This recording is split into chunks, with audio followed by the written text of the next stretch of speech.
پورا موقع دے رہے ہیں کہ یہ جب فیصلہ ہو جائے. یعنی اگر ہم نے ٹرانسفر کا اتنی دیر اپلائی کیا ہوا ہے تو کم از کم فیصلہ تو کریں. وہ کرتے بھی نہیں ہیں. بہرحال وہاں بھی ان کو بھی میں نے کہا, بڑی دیر کا کہا ہوا ہے کہ ہمیں چیف جسٹس اسلام آباد ہائی کورٹ پہ مجھے کوئی اعتماد نہیں ہے. جب مجھے اٹھایا گیا وہاں سے, آپ سوچیں کہ مجھے غیر قانونی اور آئینی طور پہ اٹھایا گیا ان کی عدالت سے, اور انہوں نے اس کو لیگلائز کر دیا. یعنی اصل میں تو ان کو اللیگل کرنا چاہیے تھا. سپریم کورٹ کو تو جانے کی نوبت نہیں ہونی چاہیے تھی. ان کی عدالت میں بیٹھا ہوں, شیشے توڑ کے, ڈنڈے مار کے, وکیلوں کو مار کے, وہ بیچارہ رجسٹری اسٹاف ان کو ڈنڈے مار کے, اور مجھے گھسیٹ کے لے گئے وہاں سے ان کی عدالت سے.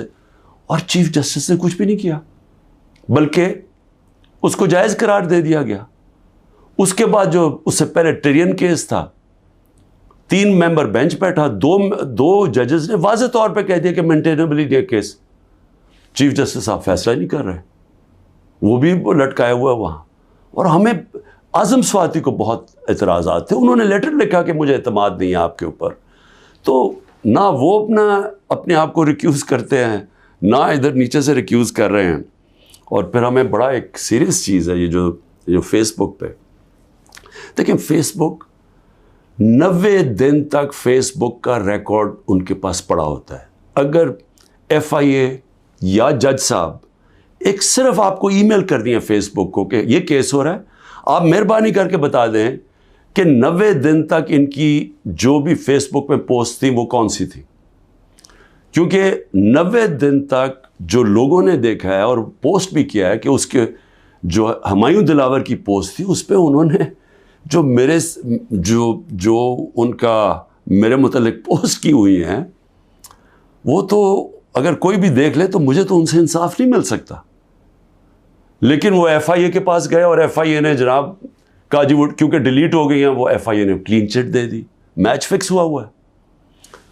ابھی بھی اگر آپ کسی کو انصاف کی فکر ہے چیف جسٹس اسلام آباد ہائی کورٹ کی یا FIA کو, تو بڑا سیدھا ہے کہ ایک ای میل کریں اور فیس بک کو کہیں کہ ہمیں 90 دن کا دے.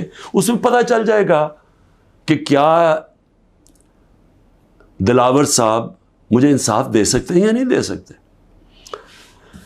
میں اس کے بعد دوسری بھی بات کرنا چاہتا ہوں, کیونکہ یہ تو اب دیکھتے ہیں, یہ بڑی تیز سپیڈ سے چل رہا ہے. اب دیکھتے ہیں آگے کیا ہوتا ہے. لیکن ابھی تک تو کوئی امید نہیں نظر آ رہی کہ جو فیئر ٹرائل ہوتی ہے وہ مجھے ملے گی, جو میرا رائٹ ہے.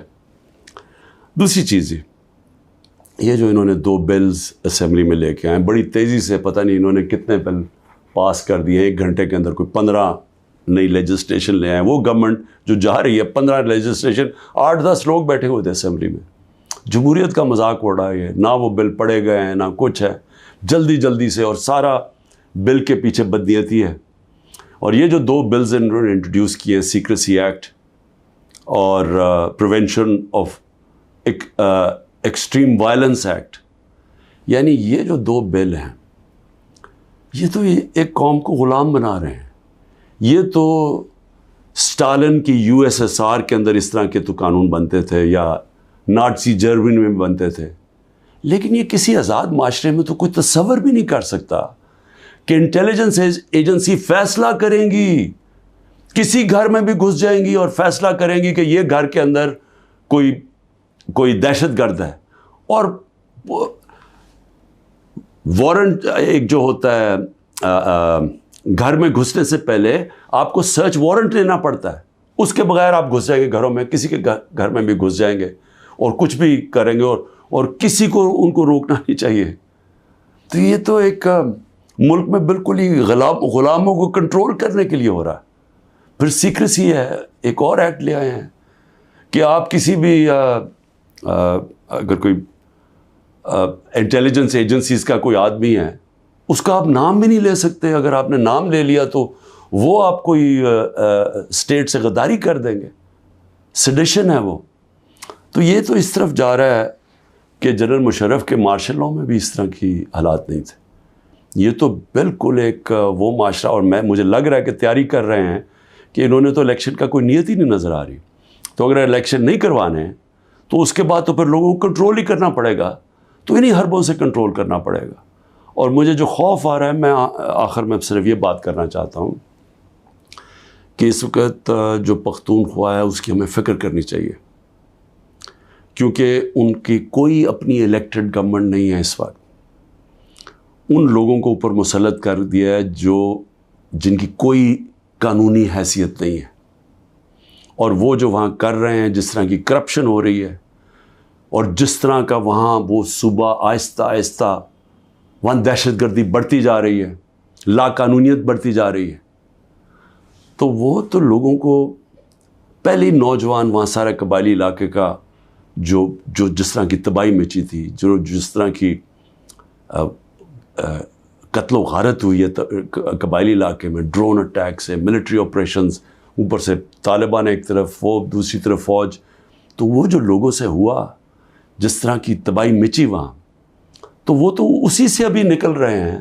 تو اگر یہ اسی طرف چلا گیا پھر سے، تو مجھے تو سمجھ نہیں آ رہی کہ کیا جو اس وقت فیصلے کر رہے ہیں اس ملک کے، کیا ان کو اندازہ ہے کہ نیچے گراؤنڈ کے اوپر کس طرح کا غصہ اٹھ رہا ہے؟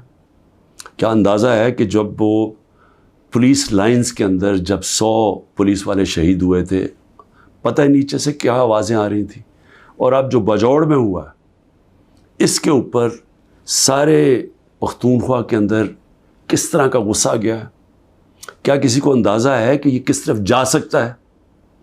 اور میں اس لیے کہہ رہا ہوں کہ بہت ضروری ہے، ایک ہی طریقہ ہے کہ یہ جو نیچے گراؤنڈ کے اوپر غصہ ہے یہ تب نکلتا ہے جب الیکشنز کرواتے ہیں. الیکشنز میں لوگوں کا غصہ نکل جاتا ہے، اور پھر ایک جب منتخب گورنمنٹ آتی ہے لوگ امید لگا لیتے ہیں، اور ہوتا کیا ہے کہ وہ جو سارا ٹیمپریچر ہے وہ نیچے آ جاتا ہے، سٹیبلٹی آ جاتی ہے، استحکام آ جاتا ہے ملک میں. تو یہ جو دوسری طرف ابھی کوششیں ہو رہی ہیں، جو لوگ اس ملک میں جن کا جینا مرنا ہے ان کو خوف آنا شروع ہو گیا. جو 12 لاکھ یہاں سے پروفیشنلز چھوڑ کے گئے ہیں اور جا رہے ہیں، آج ہمیں سمجھ آنا چاہیے کہ ان کی امید ختم ہو گئی ہے. یہ سب سے خطرناک چیز ہے کہ ایک معاشرے میں لوگوں کی امید چلی جائے. تو جس طرف ہم جا رہے ہیں یہاں تو کوئی روشنی نہیں نظر آ رہی، اور اگر انہی لوگوں نے بیٹھے رہنا یا اسی طرح پاکستان میں الیکشنز کے بغیر ایک کنٹرولڈ گورنمنٹ چلانی ہے اور لوگوں کو کنٹرول کر کے چلانا ہے. میں یہ اپنے تجربے سے ایک تاریخ کا ایک طالب علم ہوں، میں آپ کو بتانا چاہتا ہوں جو سیاست میں ایک زیرو سے ایک پارٹی آج سب سے بڑی ماشاءاللہ پاکستان کی پارٹی ہے، جو میرا تجربہ ہے عوام کا، میں آپ کو کہنا چاہتا ہوں کہ یہ پاکستان کو ادھر لے کے جا رہے ہیں. جو لوگ سمجھ رہے ہیں کہ وہ ڈنڈے کے زور سے اس ملک کو کنٹرول کر لیں گے، وہ سمجھتے نہیں ہیں، عوام کی سوچ نہیں سمجھتے، نہ وہ تاریخ جانتے ہیں، نہ وہ پولیٹکس سمجھتے ہیں، اور وہ پاکستان کے لیے بہت بڑا خطرناک اندھیرے کی طرف ہم لے کے جا رہے ہیں. پاکستان زندہ باد.